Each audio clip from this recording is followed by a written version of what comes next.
Hello beta bros. ఇంకొక కొత్త వీడియోతో అయితే మీ ముందుకు వచ్చేసాను. ఈ వీడియో బెటా బ్రీడింగ్ పార్ట్ 2 అనమాట. సో నిన్నైతే మీరు బెటాని రిలీజ్ చేసేంత వరకు చూసారు. ఇప్పుడు ఫీమేల్ రిలీజ్ చేసిన తర్వాత అసలు ఏం జరుగుతుంది. నేను ఫీమేల్ని అయితే అరౌండ్ నైట్ 9 ఆ టైంకి రిలీజ్ చేశాను. అది బబుల్ నెస్ట్ అయితే బాగా పెద్ద చేసింది. సో ఆ టైంకి రిలీజ్ చేసిన తర్వాత ఏమైందంటే రెండు కలిపి ఎర్లీ మార్నింగ్కి కొంచెం సెటిల్ అవ్వడం స్టార్ట్ అవుతాయి. బేసిక్గా ఇందులో కొన్ని ఫీమేల్స్ అయితే త్వరగానే మేట్ అయిపోతాయి. బట్ కొన్ని ఫీమేల్స్ అయితే అంత త్వరగా యాక్సెప్ట్ చెయ్యవు మెయిల్ని.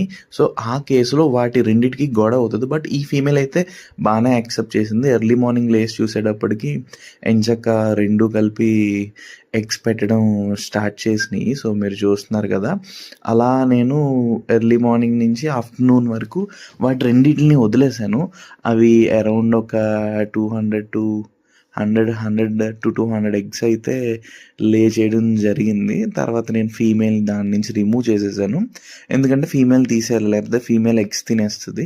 ఫీమేల్ తీసేసిన తర్వాత మెయిల్ అలా ఒక 2 days ఎగ్స్ని అయితే జాగ్రత్తగా కాపాడుతుంది. తర్వాత 2 days తర్వాత ఎగ్స్ ఒక్కొక్కటి హ్యాచ్ అవ్వడం స్టార్ట్ అయినాయి. సో ఎగ్స్ హ్యాచ్ అయిన తర్వాత కొన్ని పిల్లలు అయితే ఎగ్స్ నుంచి ఆ బబుల్ నెస్ట్ నుంచి కింద పడిపోతాయి అన్నమాట. సో మెయిల్ ఏం చేస్తుందంటే అలా ప్రాపర్గా హ్యాచ్ అవ్వని బేబీస్ అన్నిటిని కలెక్ట్ చేసుకుని తీసుకెళ్ళి మళ్ళీ బబుల్లో పెడుతుంది.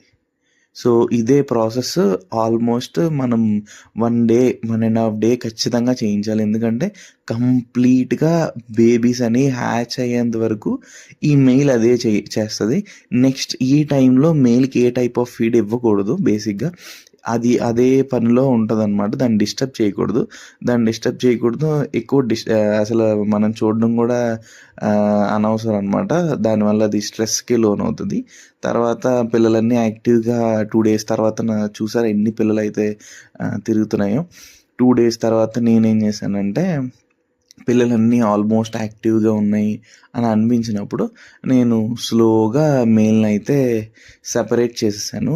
ముందు బబుల్ నెస్ట్ లైట్గా అటు ఇటు జరిపాను. ఎందుకంటే పిల్లలన్నీ ఆల్రెడీ ప్రాపర్గా హ్యాచ్ అయిపోయాయి. జరిపేసి నేను ఇలాగా మెయిల్